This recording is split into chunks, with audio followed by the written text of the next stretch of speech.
Acara ini dipersembahkan oleh BSI Gade Emas, taksiran emas tinggi, biaya ringan, proses Bank cepat. Syariah Indonesia. Assalamualaikum warahmatullahi wabarakatuh. Alhamdulillahilladzi amarna bidzikrillah wassalatu wassalamu ala rasulillah Muhammad ibn Abdillah wa ala alihi wa ashabihi alladzina baddalu nufusahum fi sabilillah, amma ba'du.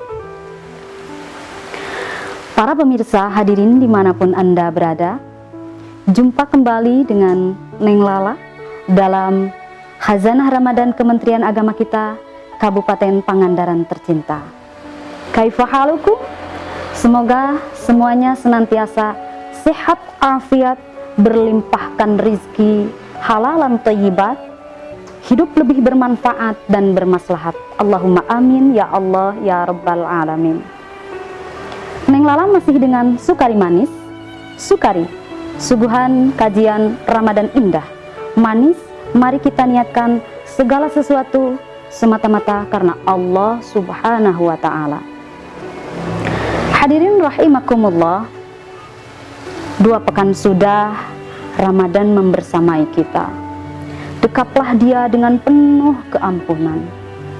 Bersihkan hati, sucikan jiwa dengan banyak berzikir kepada Allah Subhanahu wa Ta'ala. Dalam konteks sufisme, makna hati bukan hanya sebagai anggota tubuh manusia, namun sebagai latifah rabbaniyah, berupa daya kemampuan manusia untuk mengetahui, memahami, menguasai seluk-beluk sesuatu. Demikian ungkapan Syekh Hujjatul Islam Imam Al-Ghazali dalam buku Percik-Percik Kesufian.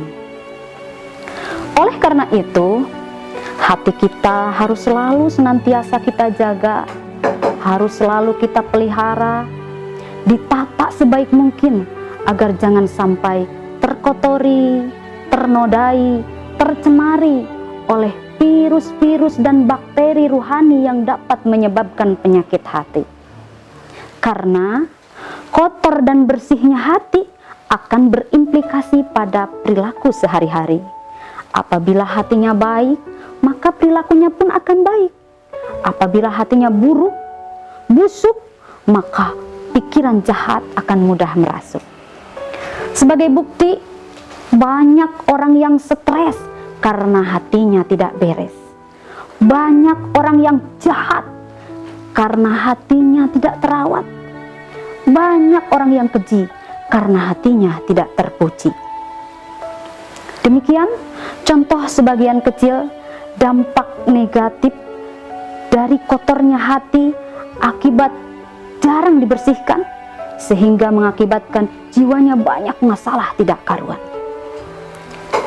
Lalu bagaimanakah supaya hati kita bersih dan jiwa kita suci?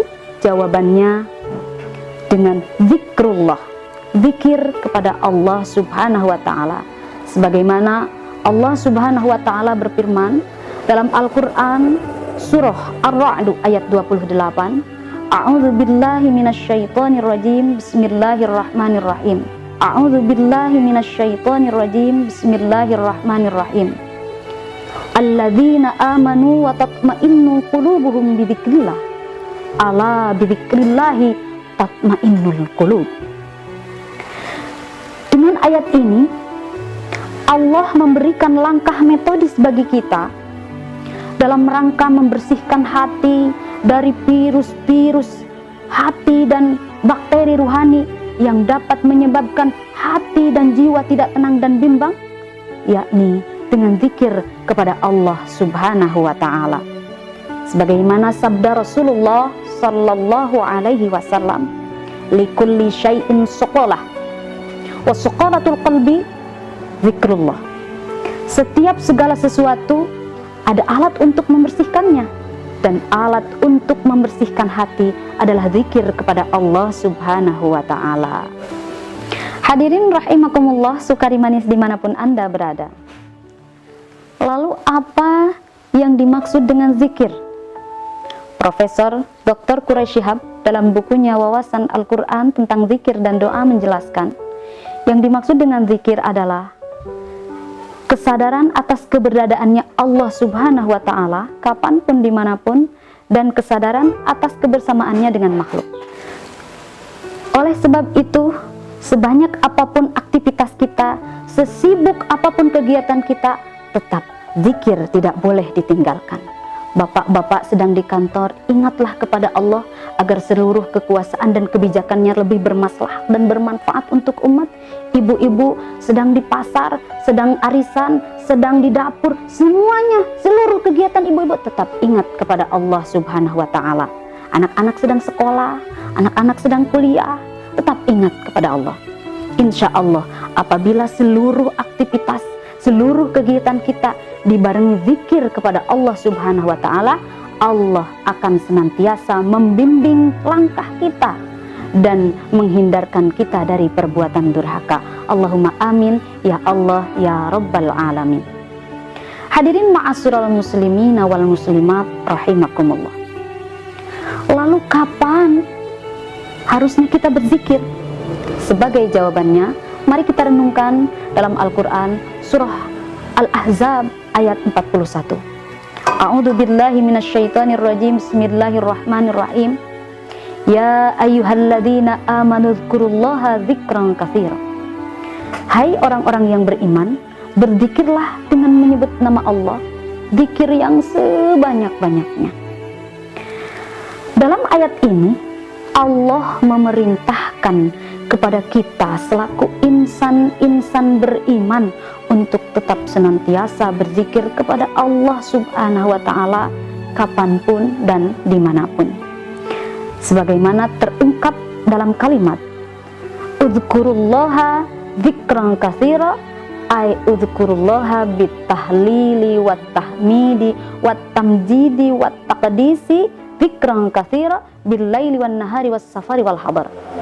Berzikir dengan tahlil, tahmid, tamjid, takdis dengan sebanyak-banyaknya di waktu malam ataupun siang, di waktu bepergian ataupun di tempat kediaman. Demikian ungkapan Syekh Imam Ali As-Sabuni dalam Safwatut Tafasir. Hadirin rahimakumullah. Lalu bagaimana caranya berzikir? Para ahli tasawuf membagi atau mengklasifikasikan zikir dengan 3 cara. Cara yang pertama adalah zikrul lisan, zikir menggunakan lidah. Dan ini adalah cara yang lazim digunakan oleh sebagian besar umat Islam, baik dengan mengucapkan tahlil, la ilaha illallah, takbir, Allahu akbar, tahmid, alhamdulillah, tasbih, subhanallah, senada dengan sabda Rasulullah sallallahu alaihi wasallam, kalimatani khafifatani 'alal lisan, saqilatani fil mizan, habibatani ila rahman, subhanallah wa bihamdi, subhanallahil azim. 2 kalimat yang ringan di lisan tapi berat dalam timbangan, dicintai oleh Allah yang Maha Rahman, yaitu subhanallah wa bihamdi, subhanallahil azim. Cara yang kedua adalah zikrul qalbi, zikir menggunakan hati. Mulut boleh diam, tapi hati harus terus berzikir kepada Allah Subhanahu wa Ta'ala. Aktivitas terus berjalan, tapi denyut jantung deg deg deg deg deg deg harus seiring dengan kalimat yang digumamkan hati, menyebut nama Allah, Allah, Allah, Allah kapanpun dimanapun. Yang ketiga adalah zikrul arkan, zikir dengan anggota badan. Maksudnya kita melakukan perbuatan yang mengantarkan kita mengingat Allah Subhanahu wa Ta'ala, baik dengan gerakan sholat, memberikan sodako, menjalankan puasa, dan lain sebagainya. Jadi hadirin, hati merupakan faktor penentu baik dan buruknya perilaku sehari-hari. Kebersihan hati harus tetap kita jaga, kita pelihara